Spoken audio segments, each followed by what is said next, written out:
آپ مسجد میں داخل ہوئے تو آپ کے ادھر ابو بکر تھے، ادھر عمر تھے رضی اللہ عنہ، سامنے صحابہ بیٹھے تھے۔ آپ نے ان سے فرمایا، دیکھ رہے ہو ہاکذا نحشر یوم القیامہ، میں قیامت کے دن ایسے اٹھوں گا، میرے سیدھے ہاتھ ابو بکر ہوگا، الٹے ہاتھ عمر ہوگا۔ ملہم مراد، سارے مرید ایک شخص مراد، کتنے بڑے آدمی۔ تو صحابہ نے مشورہ کیا کہ فتوحات ہو گئی ہیں، کیسر اور کسریٰ کے خزانے مدینے میں آ گئے ہیں، اور عمر کا وہی حال ہے، وہی مجاہدہ ہے، وہی مشقت ہے، تو اب اسے نرم روٹی کھانی چاہیے۔ حضرت عمر کی روٹی کوئی کھا نہیں سکتا تھا، اٹک جاتی تھی گلے میں، اتنی سخت ہوتی تھی۔ تو انہیں لباس بھی، بڑے بڑے وفود آتے ہیں تو انہیں لباس بھی اچھا پہننا چاہیے، اور کوئی اب خادم رکھ لیں، اتنے غلام ہیں، کوئی خادم اپنی خدمت کے لیے رکھ لیں۔ یہ کون مشورہ کر رہے ہیں؟ زبیر بن عوام، طلحہ بن عبید اللہ، سعد بن ابی وقاص، عبد الرحمن بن عوف، علی بن ابی طالب، ابو عبیدہ بن جراح، 6 اصحاب عشرات المبشرہ میں سے 6 آدمی یہ مشورہ کر رہے ہیں۔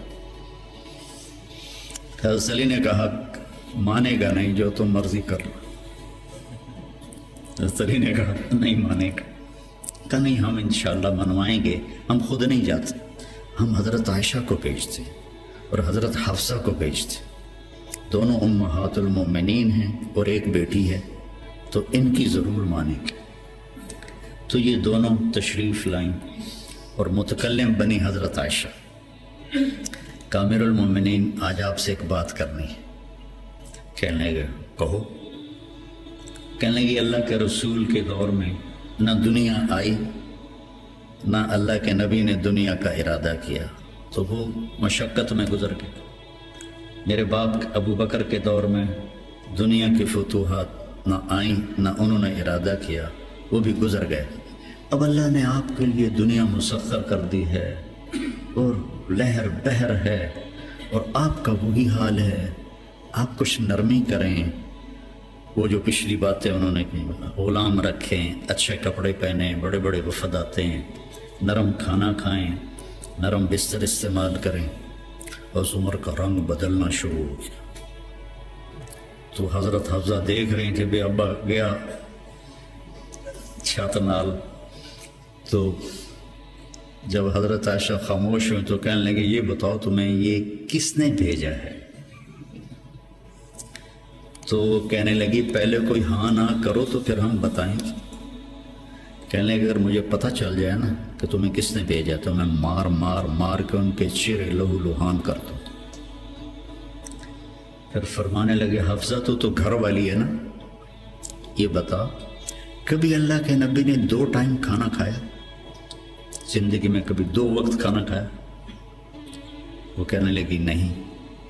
فرمانے لگے، صبح کھاتے تھے تو شام نہیں کھاتے تھے، شام کو کھاتے تھے تو صبح نہیں کھاتے تھے، کہ جی اللہم نعم۔ ایک دفعہ تو نے ایک چھوٹے سے میز پر کھانا رکھ کے دیا تھا، تمہیں یاد ہے؟ تو اللہ کے نبی نے اٹھا کے زمین پہ رکھ لیا تھا اور کہا تھا، آکل کما یاکل العبد، کہ جی اللہم نعم۔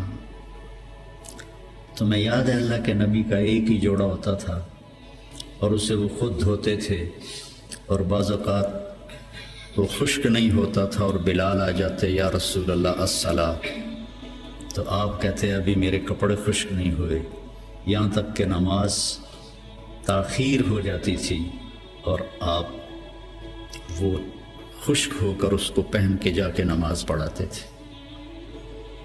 اور یہ بھی تمہیں یاد ہو، وہ کہنے لگی اللہم نعم، کہ یہ بھی تمہیں یاد ہوگا کہ ایک دن وہ جوڑا بھی نہیں تھا تو آپ نے پڑوسن سے چادر مانگی تھی جس کو لپیٹ کر جا کے نماز پڑھائی تھی، یاد ہے؟ کہنے لگی اللہم نعم۔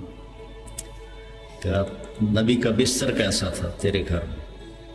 کہا ایک ٹاٹ تھا، اس کو میں دوہرا کر کے بچھا دیتی تھی رات کو۔ تو حضرت عمر کہنے لگے، ایک رات تو نے اس کی 4 تہیں لگا دی، تو صبح اللہ کے نبی نے کہا حفصہ میرا بستر تبدیل کر دیا ہے؟ کہ نہیں یا رسول اللہ وہی ہے، بس 2 کی 4 تہ لگا دی۔ کہا اس کو دوبارہ ویسے کر دے، مجھے رات کو اٹھنے میں مشکل پیش آئی اس کی نرمی کی وجہ سے، یاد ہے؟ کہنے لگی اللہم نعم۔ تو فرمایا اللہ کے نبی نے کبھی 2 سالن کٹھے کھائے؟ اللہ کے نبی نے کبھی 2 سالن کٹھے کھائے؟ کہنے لگی نہیں، کوئی نہیں کھائے۔ تو حضرت عمر رونے لگے، فرمایا کہ جنہوں نے تمہیں بھیجا ہے نا انہیں جا کر کہو کہ 3 دوست تھے سفر میں، تو ایک آگے بڑھ گیا اور منزل پر پہنچ گیا اللہ کے نبی، پھر دوسرا چلا اور وہ منزل پر پہنچ گیا ابو بکر، اب تیسرا راستے میں ہے، ان کے راستے پر رہے گا تو پہنچے گا ورنہ بھٹک جائے گا۔ والذی نفسی بیدہ، اس رب کی قسم جس کے قبضے میں میری جان ہے، میں اپنے آپ کو اسی حال پہ رکھوں گا حتی تلحقہ باللہ، یہاں تک کہ میں اپنے رب کے ساتھ جا کے مل جاؤں۔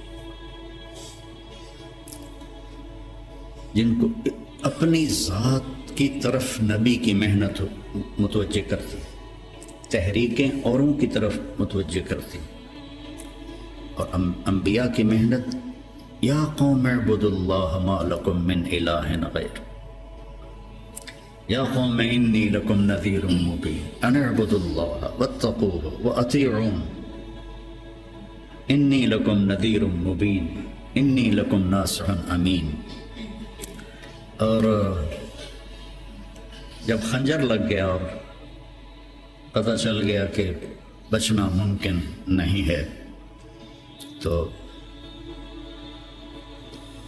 اپنے بیٹے کو بلایا عبداللہ بن عمر، فرمانے لگے جاؤ عائشہ کے پاس اور ان سے کہو کہ عمر اپنے ساتھیوں کے ساتھ دفن کی اجازت چاہتا ہے، اور امیر المومنین نہ کہنا، عمر کہنا، چونکہ اب میں امیر المومنین نہیں ہوں، اگر وہ اجازت دیں دیں تو مجھے وہاں دفن کر دینا ورنہ مجھے عام قبرستان میں لے جا۔ عبداللہ بن عمر رضی اللہ تعالیٰ عنہ تشریف لے گئے تو عائشہ رضی اللہ عنہ بیٹھی رو رہی تھی، تو انہوں نے عرض کی اماں جان میرا باپ عمر بن خطاب اپنے ساتھیوں کا قرب چاہتا ہے۔ تو حضرت عائشہ رضی اللہ عنہ نے روتے ہوئے کہا یہ جگہ تو میں نے اپنے لیے رکھی تھی، لیکن اگر عمر طلبگار ہے تو مرحبا بعمر۔ واپس آئے، کہا ابا جان ابشر قد اذنت، اجازت ہو گئی۔ کہا بیٹا ممکن ہے میرے شرم میں کہا ہو، جب میں مر جاؤں پھر دوبارہ میرا جنازہ لے جانا اور باہر رکھ دینا، اور پھر ایک دفعہ دوبارہ پوچھنا، اگر اس وقت اجازت ملے پھر مجھے اندر لے جانا۔ اس میں حضرت علی آئے تو بڑے گھبرائے ہوئے تھے، تو حضرت علی نے پوچھا اتخاف من الموت؟ کہا نہیں، الذی بعد الموت، الذی بعد الموت۔ جس ہستی نے 22 لاکھ مربع میل میں اسلام پھیلایا، تو کہنے لگے ڈرو نہیں، میں نے کئی دفعہ سنا کہ اللہ کے نبی نے کہا خرج تو انا و ابو بکر و عمر، دخل تو انا و ابو بکر و عمر، جی تو انا و ابو بکر و عمر، و سیدہ کہول اہل الجنہ ابو بکر و عمر۔ کہ میں نے کئی دفعہ سنا، حضرت حسن بھی ساتھ، تو کہنے لگے قیامت کے دن گواہی دو گے میری؟ کہا میں بھی دوں گا، حسن بھی دے گا، میں بھی دوں گا، حسن بھی دے گا۔ تو حضرت علی چلے گئے، تو موت کی آہٹ محسوس کی، تو عبداللہ بن عمر نے گود میں سر رکھا ہوا تھا، کہنے لگے عبداللہ میرا سر زمین پر ڈال دے۔ انہوں نے پنڈلی پہ رکھ لیا، اے حق سنتے نہیں ہو میں نے کیا کہا، مجھے زمین پہ ڈال دیا۔ انہوں نے سر زمین پہ رکھ دیا، تو اپنا چہرہ زمین ایسے رگڑنا شروع کیا، ایسے ویل لک یا عمر ان لم یغفر لک ربک، یہ کہنا شروع کیا، ویل لک یا عمر ان لم یغفر لک ربک، ویل لک یا عمر، ویل لک ولامک یا عمر ان لم یغفر لک ربک، یہ کہتے کہتے جان نکل گئی۔ وہ لوگ اکٹھے ہوئے تو حضرت عبداللہ ابن عباس کہتے ہیں کہ کسی نے میرے کندھے پہ ہاتھ رکھا تو میں نے مڑ کے دیکھا تو علی تھے، رو رہے تھے، کہہ رہے تھے کہ نہیں، بات کی بات، حضرت صہیب رومی نے جنازہ پڑھایا، وصیت کی تھی میرا جنازہ صہیب پڑھائے، 6 کو تو ڈال دیا تھا نا شورا میں، تو صہیب نے جنازہ پڑھایا، جنازہ اٹھایا گیا اور آ کر حضرت عائشہ کے دروازے پر رکھا گیا، اور عبداللہ بن عمر آگے بڑھے کہ اماں جان میرا باپ حاضر ہے، اندر آنے کی اجازت چاہتے۔ تو عائشہ رضی اللہ عنہا نے اپنی چادر اٹھائی اور اپنے آپ کو ڈھانپا اور باہر نکل گئی، مرحبا بعمر۔ تو جب آپ کی تدفین ہو رہی تھی تو عبداللہ بن عباس نے کہا کہ میرے کندھے پر کسی نے ہاتھ مارا، تو میں نے دیکھا تو علی رضی اللہ عنہ رو رہے تھے، کہہ رہے تھے عمر مجھے پتا تھا تیرے سوا یہاں اور کوئی نہیں آ سکتا، تیرے سوا یہاں اور کوئی نہیں آ سکتا، مجھے پتا تھا تو یہیں آئے گا۔ علم کا یہ منتہا ہے، اس کو اگر ہم اپنی آپ ذات کو بیچ میں سے نکال دیں گے تو ہم گرنا شروع ہو جائیں گے۔ تجھے کیوں فکر ہے اے گل دلے صد چاک بلبل، تو اپنے پیرہن کے چاک تو پہلے رفو کر لے۔ عائشہ رضی اللہ عنہ موت کی سکرات میں تھی، تو عبداللہ ابن عباس رضی اللہ عنہ نے آنے کی اجازت چاہی، تو جنگ جمل کے بعد سے بول چال بند تھی، کہ عبداللہ ابن عباس حضرت علی کی طرف سے لڑے تھے باقاعدہ، تو آپ کے پاس عبداللہ بن زبیر اور مسور بن مخرمہ رضی اللہ عنہ بیٹھے ہوئے تھے، تو حضرت عائشہ رضی اللہ عنہ خاموش ہو گئی، اتنا اثر تھا اس بات کا۔ تو ان کا حبر الامہ ہے اور ابن عم الرسول ہیں، اجازت دے دیں۔ تو حضرت عائشہ روئے جا رہی تھی اور ان کی بڑی چادر آنسوں سے بھیگ چکی تھی، ساری چادر۔ جب وہ آئے تو کہنے لگے اماں جان آپ کیوں رو رہی ہیں؟ آپ کے اور نبی کی ملاقات میں صرف اتنی دیر ہے کہ یہ جان نکلے اور آپ اللہ کے رسول کے پاس پہنچ جائیں۔ کہنے لگے عبداللہ مجھے دھوکہ نہ دے، کاش میری ماں نے مجھے جنا ہی نہ ہوتا، مجھے بہلاوا نہ دے، مجھے دھوکہ نہ دے۔ اور اللہ کے نبی نے کہا تھا یا عائشہ انہو لیہون علی الموت ان اریتک زوجتی فی الجنہ، عائشہ مجھے مرنا آسان ہو گیا ہے کہ مجھے پتہ چلا ہے تو جنت میں میری بیوی ہے۔ اور وہ رو رہی تھی۔ تو میرے عزیزو اپنی ذات کو نہ بھولو،